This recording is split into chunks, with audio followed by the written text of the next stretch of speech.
आप सभी को जय मसीह की दोस्तों। एक ऐसा रहस्य जिसे दुनिया के करोड़पति, अरबपति और आध्यात्मिक लोग सब जानते हैं, पर आम लोग इसे या तो मजाक समझते हैं या नजरअंदाज कर देते हैं। वो रहस्य है विश्राम। हाँ, वही विश्राम, लेकिन वो जो सिर्फ शरीर को नहीं, आत्मा को भी छूता है। लोग कहते हैं पैसा मेहनत से आता है, लेकिन बाइबल कहती है जिसको यहोवा आशीर्वाद देता है उसी को वह समृद्धि देता है, और उसके साथ वो दुख नहीं मिलाता। अगर पैसा सिर्फ मेहनत से आता तो सबसे अमीर लोग खदानों में काम करने वाले होते, लेकिन असली आशीर्वाद वहां आता है जहां मनुष्य परमेश्वर की उपस्थिति में ठहरता है, जहां आत्मा का श्रम मुक्त हो जाता है और परमेश्वर बोलता है। आज से शुरू होती है 21 दिनों की एक ऐसी आत्मिक यात्रा जहां तुम बिस्तर पर बैठकर आंखें बंद करके एक ही नाम जपो, यीशु। दिन 1, विश्राम की मूल भाषा। जब तू बिस्तर पर बैठता है और परमेश्वर के नाम को पुकारता है तो तू स्वर्ग के ताले खटखटा रहा होता है। यह कोई आलसीपन नहीं, यह वो डिवाइन स्ट्रैटेजी है जिसे यीशु ने खुद इस्तेमाल किया। क्या तुमने कभी गौर किया कि यीशु सबसे कठिन काम करने से पहले अक्सर अकेले पहाड़ों पर चले जाते थे? क्यों? क्योंकि वहां वे विश्राम में प्रवेश करते थे। वहां वे जप करते थे, पिता के नाम की स्तुति, प्रार्थना और मौन में गहराई। बिली ग्राहम ने कहा था, जब हम प्रार्थना करते हैं तो हम खुद को परमेश्वर की सीमित शक्ति से जोड़ते हैं। जब हम प्रार्थना करते हैं हम खुद को परमेश्वर की असीम शक्ति से जोड़ लेते हैं। तो क्यों ना 21 दिन हम भी परमेश्वर की इस असीम शक्ति से जुड़े। हर दिन सिर्फ 15 मिनट बिस्तर पर बैठकर नाम जपे, यीशु। हर जप के साथ जैसे आत्मा कहती है, मैं खाली हूं, प्रभु तू भर दे। जप आखिर क्या है?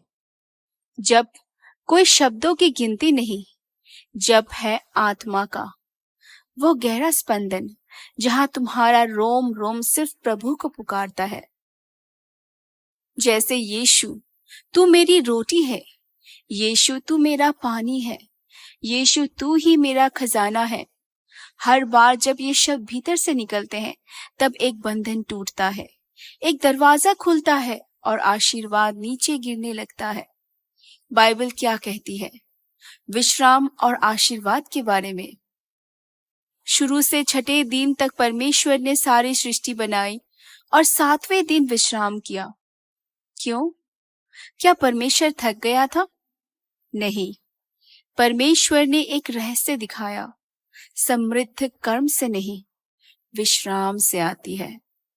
जो यहोवा पर भरोसा रखते हैं वे नए बल से उड़ान भरेंगे। तब उड़ान भरते हैं जब इंतजार करते हैं, रेस्ट में। मन की अशांति समृद्धि की सबसे बड़ी रुकावट।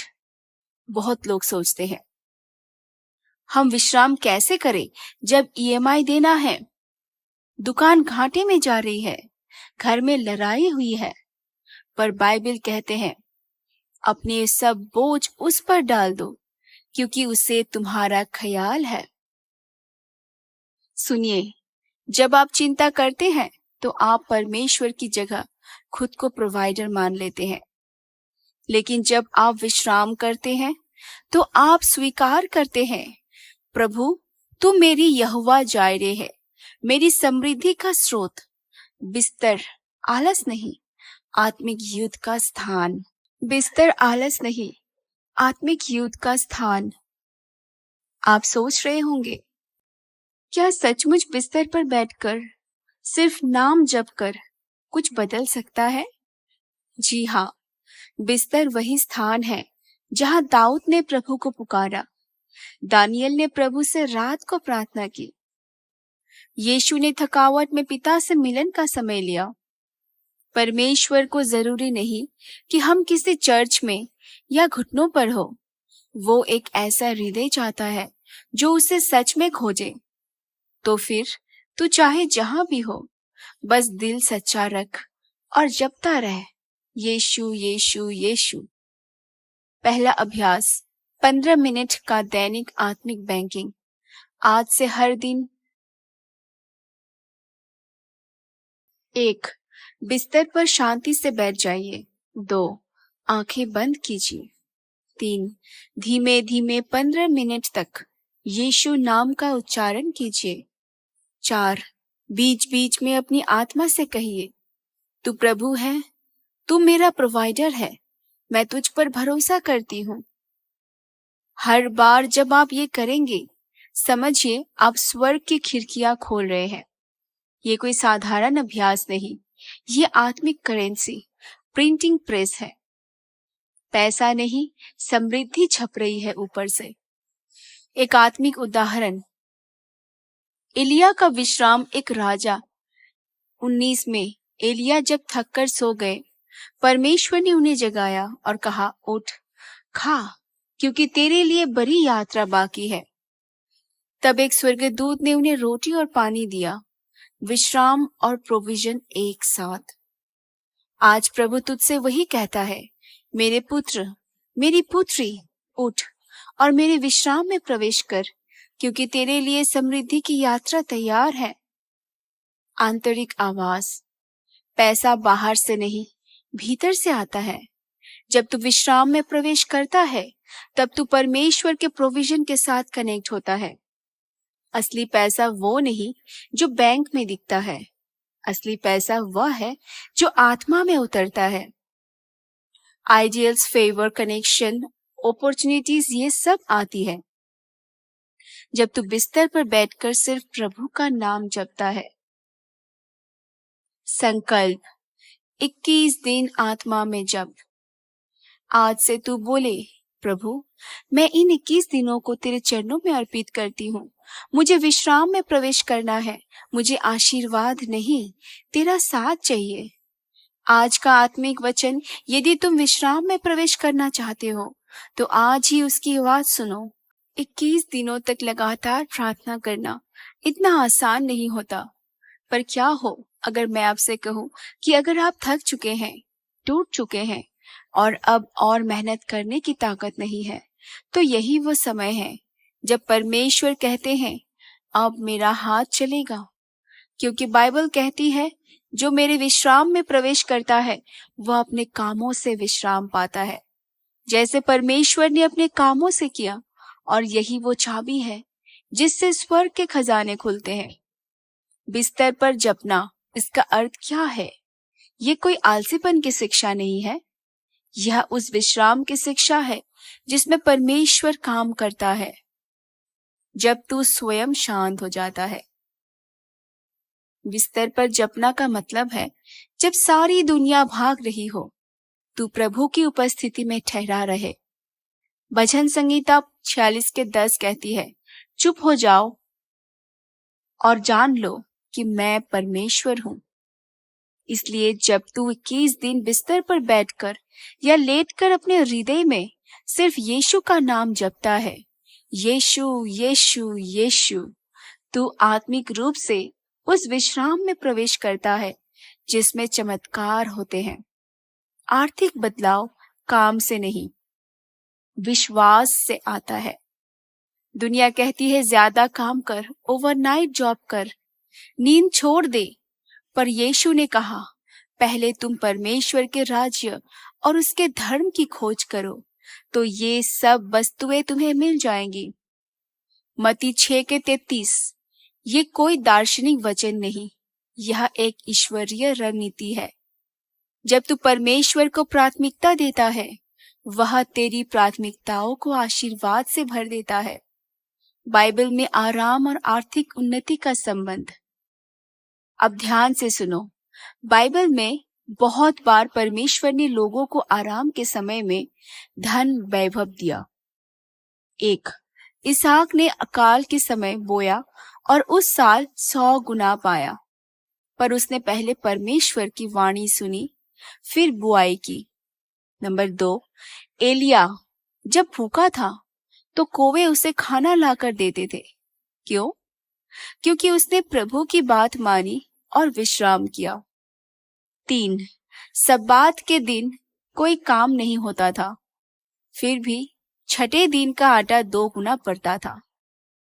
जब आप प्रभु में विश्राम करना सीखते हैं, तब आपका विश्वास आपकी मेहनत से ज्यादा जोर से बोलता है। 21 दिन क्यों? बाइबल में 21 दिनों का गहरा अर्थ है। दानियल ने 21 दिन उपवास में बिताए और 21वें दिन स्वर्ग का दूत माइकल उसके लिए युद्ध करने आया। दानियल 10:13। तो जब तू लगातार 21 दिन प्रार्थना करता है, चाहे बिस्तर पर ही क्यों ना हो, तो दूरदर्श आत्मिक रुकावटें टूटती है और आकाश से उत्तर आने लगते हैं। क्या करना है इन 21 दिनों में? कोई यांत्रिक नियम नहीं, बस एक बात, रोज 3 बार 10 मिनट भी अपने बिस्तर पर बैठो या लेटो और धीरे धीरे यीशु का नाम लो। यीशु, मैं तेरे बिना अधूरा हूँ। यीशु, मुझे अपनी आत्मा दे। यीशु, मेरी गरीबी को छू। प्रभु इस जप को शाब्दिक नहीं, आत्मिक रूप से देखता है। उसे तेरे हृदय की तरफ चाहिए, तेरी आवाज नहीं। ध्यान और जप का फर्क, मसीही दृष्टिकोण। कई लोग सोचते हैं कि जप तो सिर्फ पूर्वी धर्मी में होता है, पर सच्चाई यह है कि यीशु स्वयं रात्रि को पहाड़ों पर जाकर एक ही बात बार बार कहते थे, हे पिता। बाइबल का जप मन को शून्य के लिए नहीं, यीशु से भरने के लिए है। जब तू हर दिन अपने बिस्तर को प्रार्थना का वेदी बना देता है, तो वो स्थान साधारण नहीं रहता, वो स्वर्ग और पृथ्वी के बीच एक पुल बन जाता है। 21 दिन बाद क्या होगा? शरीर से कुछ ना हो, पर आत्मा में चुपचाप एक विस्फोट होगा, जैसे एक बीज मिट्टी में गहरे छुपा हो, पर 21 दिन बाद वो धरती को फाड़ कर बाहर आ जाए। तेरा वित्तीय जीवन भी ऐसे ही ऊपर फूट पड़ेगा, क्योंकि तूने अपनी ऊर्जा नहीं, विश्वास और आराधना में बीज बोया है। बाइबल में एक रहस्यमय सिद्धांत, विश्राम, शांत, वृद्धि। निर्गमन 14:14, प्रभु तुम्हारे लिए युद्ध करेगा और तुम शांत रहो। भजन संहिता 128:2 में, व्यर्थ है तुम लोगों का तड़के उठ बैठना और देर तक जागना, क्योंकि यहोवा अपने प्रेमियों को नींद देता है।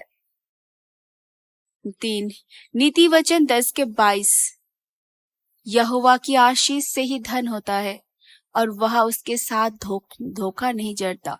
यानी परमेश्वर आराम के बीच में बढ़ाता है, ताकि जब तू कहे मैंने कुछ नहीं किया, तो दुनिया कहे जरूर परमेश्वर ने किया होगा।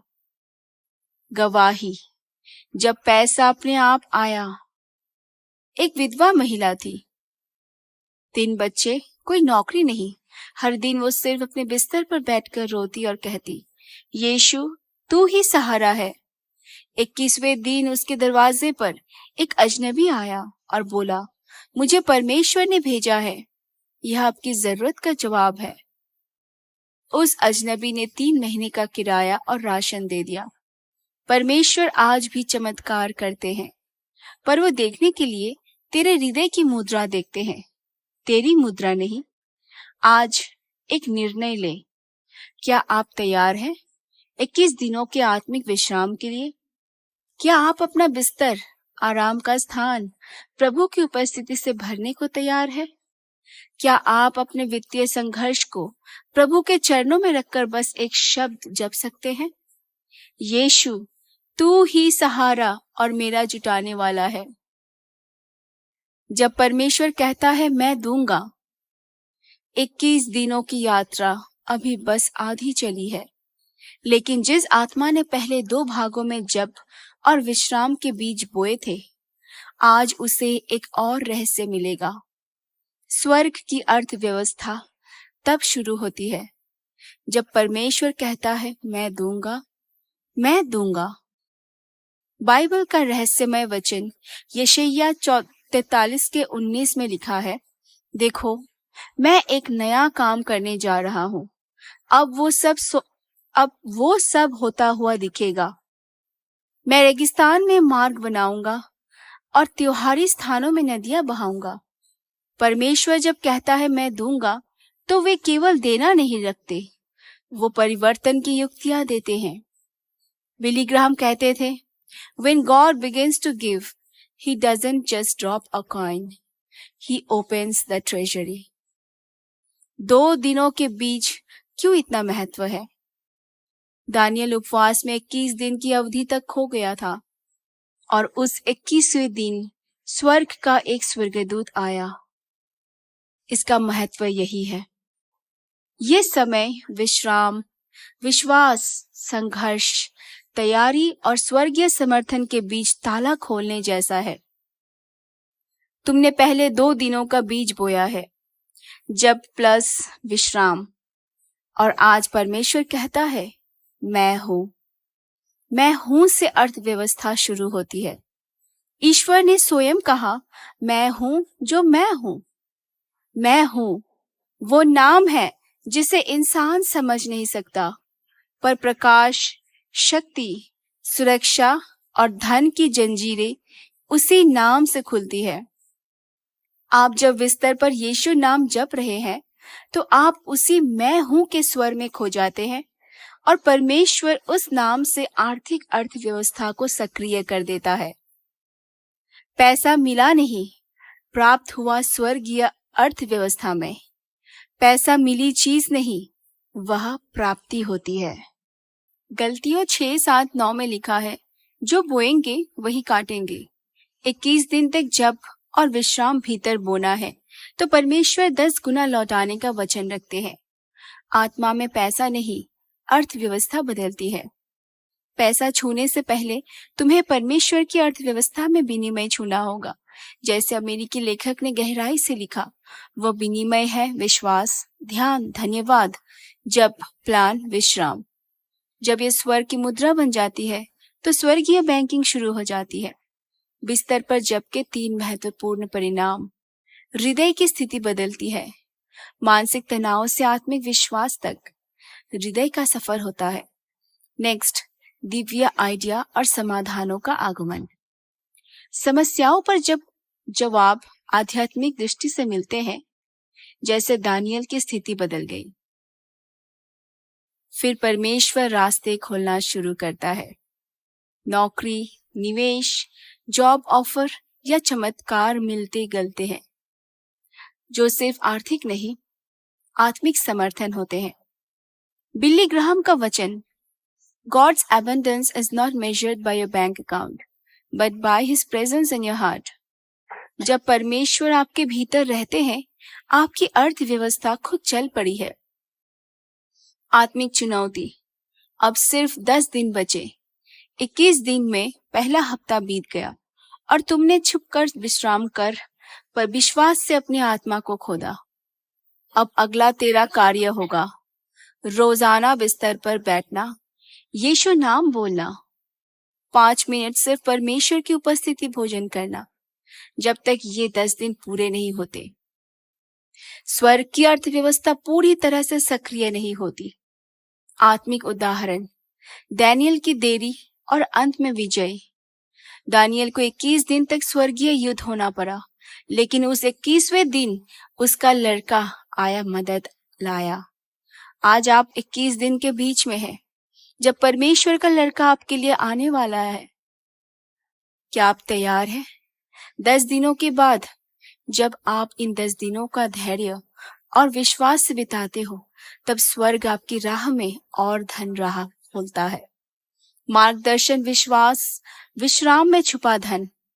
क्या आपने कभी अनुभव किया कि आप जितना अधिक मेहनत करते हैं, उतनी ही जिंदगी से थकान, तनाव और तंगी गुजरती जाती है? हो सकता है स्वर्ग आपको एक रहस्य बता रहा हो, रुक जाओ, मेरे पास आओ और मैं तुम्हें वह दूंगा जो तेरी आत्मा और जेब दोनों को भर दे।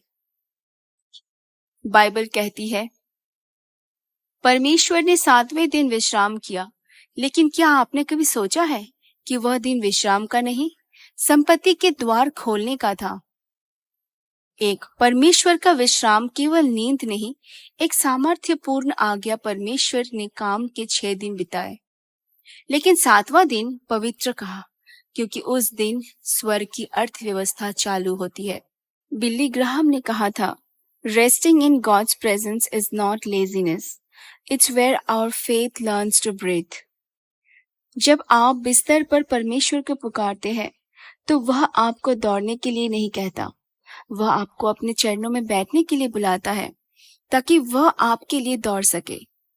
प्रार्थना में विश्राम घरेलू धन की चाबी। यशायाह 30:15 में लिखा है, तुम्हारा उद्धार लौटने और विश्राम में है, तुम्हारी शक्ति शांत रहने और भरोसा रखने में है। जब आप 21 दिन लगातार हर रात बिस्तर पर बैठकर परमेश्वर का नाम लेते हैं, यीशु यीशु यीशु, तो आप आत्मा की एक ऐसी चाबी घुमाते हो जो दुनिया की अर्थव्यवस्था को नहीं, स्वर्ग के भंडार को खोलती है।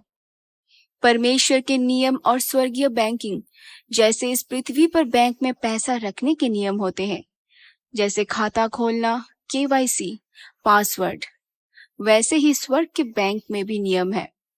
विश्वास आपकी पहचान है, प्रार्थना आपकी जमा है, ध्यान और स्तुति आपका पासवर्ड है।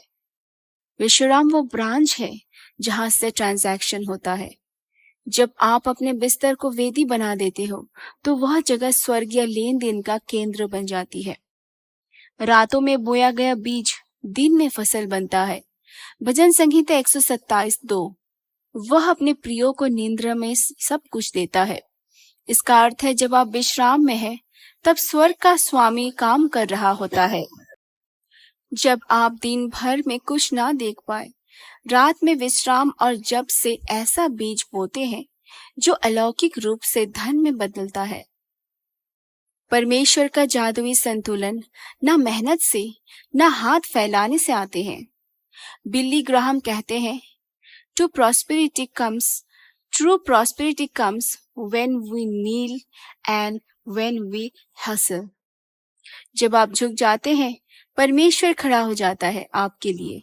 जब आप चुप रहते हैं, वो बोलता है आपके पक्ष में।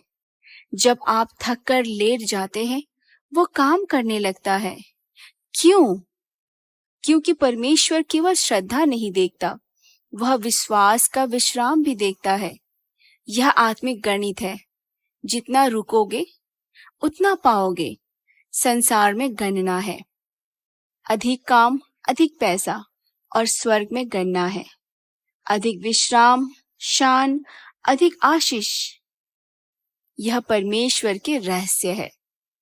यीशु ने भी समुद्र को थाम दिया, विश्राम से, चिल्लाकर नहीं। यीशु सो रहा था और तूफान थम गया। तो कल्पना कीजिए, जब आप 21 दिन तक हर रात बिस्तर पर यीशु का नाम लेंगे, तो कौन कौन से तूफान थमेंगे। 7वीं सच्ची गवाही। जब एक विधवा ने बिस्तर पर जप शुरू किया, एक वृद्धा थी, उसके पास आमदनी का कोई स्रोत नहीं था। हर रात वो केवल यही कहती, यीशु मैं तेरे भरोसे हूँ। 21 दिन बाद उसे एक चिट्ठी मिली। उसका पुराना बीमा क्लेम पास हो चुका था, जो सालों से अटका हुआ था। क्यों? क्योंकि जब आप थक कर बैठ जाते हो, परमेश्वर खड़ा होकर आपके लिए दरवाजा खोलता है। आत्मा में विश्वास का विश्राम, आशीर्वाद का चुंबक। जो लोग आशीर्वाद का पीछा करते हैं, वे थक जाते हैं, लेकिन जो परमेश्वर में विश्राम करते हैं, आशीर्वाद उनका पीछा करते हैं। व्यवस्था विवरण 28:2 कहता है, ये सब आशीर्वाद तुझ पर आ पड़ेंगे और तेरे साथ होंगे। मतलब आप नहीं दौड़ेंगे, आशीर्वाद दौड़ेगा। 21 दिन की आध्यात्मिक चुनौती। बिस्तर पर बैठो, कुछ मत मांगो, बस उसका नाम लो। अब तक आपने मांगने की आदत डाली, आज से परमेश्वर के नाम की आदत डालिए। हर रात बिस्तर पर सोने से पहले फोन बंद कीजिए, आंखें मूंदिए और 10 मिनट सिर्फ ये कहिए, यीशु यीशु। 21 दिन तक ऐसा कीजिए। देखिए कैसे एक एक ताले खुलते हैं, एक एक पैसे आपके पास लौटते हैं और जो खोया वो 7 गुना लौटेगा। आत्मिक जागृति का समय जब बिस्तर युद्ध भूमि बन जाए। आपका बिस्तर केवल आराम की जगह नहीं, आत्मिक युद्ध का क्षेत्र है। वहां पर जप है, स्तुति है, आंसू है और विश्वास है। वहीं से खुलेगा नया काम, वहीं से लौटेगा खोया हुआ धन, वहीं से आएगी वो कॉल जिसके सालों से प्रतीक्षा थी। बिस्तर पर विश्राम नहीं, विजय है। आप समझ रहे हैं, ये मशीन से नहीं, विश्राम से होता है। यह मेहनत से नहीं, आत्मा से होता है। ये स्वर्ग के खजाने से होता है, ना कि जमीन के धंधों से। 21 दिन की यात्रा का यह चौथा कदम है। अब आप तैयार हो जाइए उस रहस्य को जानने के लिए जो अगले में आपको एक अनसुना आत्मिक और सब कुछ बदल गया। बहुत से लोग सोचते हैं कि पैसा कमाने के लिए भाग दौड़ जरूरी है, लेकिन बाइबल एक अलग रहस्य बताती है। जब तुम शांत बैठकर प्रभु को ढूंढते हो, तो जो दरवाजे सालों से बंद हैं, वो बिना आवाज के खुलने लगते हैं। इस भाग में हम उन आत्मिक रहस्य को खोलेंगे जहां बिस्तर पर की गई लगातार 21 दिनों की प्रार्थना कैसे स्वर्ग के सिस्टम को तुम्हारे पक्ष में मोड़ देती है। एक बिस्तर कोई आलस की जगह नहीं, विश्वास की प्रयोगशाला है। बाइबल कहती है, जिन्होंने यहोवा की आशा की वे नया बल पाएंगे, वे उकाबों की नाई उड़ेंगे।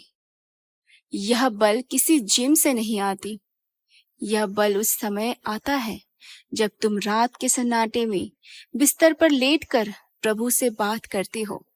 ना रोशनी, ना आवाज, बस एक टूटा दिल और आकाश की ओर उम्मीद से भरी आंखें। तुम्हारा बिस्तर युद्ध भूमि है, जहां आत्मा शांति और विजय की ओर जाती है। पैसे की मांग नहीं, परमेश्वर की उपस्थिति की भूख रखो। ध्यान देना, बाइबल में धन कभी भी समस्या नहीं थी। समस्या था धन के पीछे भागना। पहले तुम परमेश्वर के राज्य और उसकी धार्मिकता की खोज करो और ये सब वस्तुएं तुम्हें मिल जाएंगी। जब तुम अपने बिस्तर पर प्रभु से कहते हो, प्रभु मुझे तू चाहिए, धन बाद में भी आ जाए तो चलेगा, तब स्वर्ग तुम्हारी नीयत देखता है और तब वो तुम्हारे जीवन में बिना दरवाजा खटखटाए आशीष भेज देता है। 21 दिन क्यों? बाइबल के अनुसार 21 दिन एक विशेष आत्मिक प्रतीक है। तब उसने मुझसे कहा, डर मत डैनियल, क्योंकि पहले दिन से जब तूने समझने और अपने परमेश्वर के सामने अपने को दीन करने का निश्चय किया, तेरी बात सुनी गई और मैं तेरी बात के कारण आया। दानियल लगातार 21 दिन तक उपवास और प्रार्थना करता रहा और स्वर्ग की शक्तियां उसके पक्ष में युद्ध करने लगी। अगर दानियल की प्रार्थना ने फरिश्तों को भेज दिया, तो तुम्हारी 21 दिन की बिस्तर प्रार्थना भी स्वर्ग की अर्थव्यवस्था को तुम्हारे लिए खोल सकती है। बिली ग्राहम का रहस्य, सफलता कैसे आई? बिली ग्राहम ने करोड़ों तक सुसमाचार पहुंचाया। उन्होंने कहा, जब मैं अकेला होता था और बाइबल को लेकर बिस्तर पर बैठता था, तब मुझे लगता था जैसे स्वर्ग मेरे कान में कुछ फूंक रहा है। उनके सारी सामर्थ किसी मंच से नहीं आई, वो आई एकांत से। बिस्तर, बंद कमरा, खुला हृदय, यही वो मंच है जहां परमेश्वर बोलता है। रात की प्रार्थना कैसे दौलत को खींचती है। बाइबल में लिखा है, जो गुप्त में देखता है वह तुझे प्रकट में प्रतिफल देगा। इसका अर्थ ये नहीं कि प्रभु तुम्हें सिर्फ आत्मिक शांति देगा, नहीं। जब वो प्रतिफल देता है तो वो धन, घर, नौकरी, चयन सब देता है। लेकिन शर्त एक है, गुप्त में प्रार्थना करो। तुम्हारे बिस्तर पर की गई रोती हुई फुसफुसाहटें एक दिन सबके सामने चमक बन जाएगी।